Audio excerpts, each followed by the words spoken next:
আবারও কচু দিয়ে মাংস রান্না করছি, কে কে খাবে চলে এসো।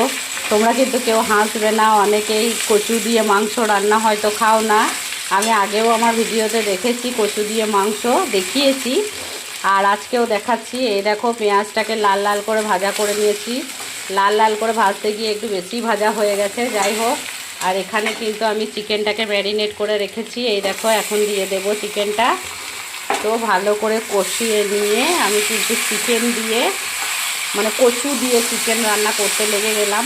তো তোমরা কে কে পছন্দ করো, কারা কারা কচু দিয়ে মাংস রান্না খাও, একটু কমেন্ট করে জানাবে।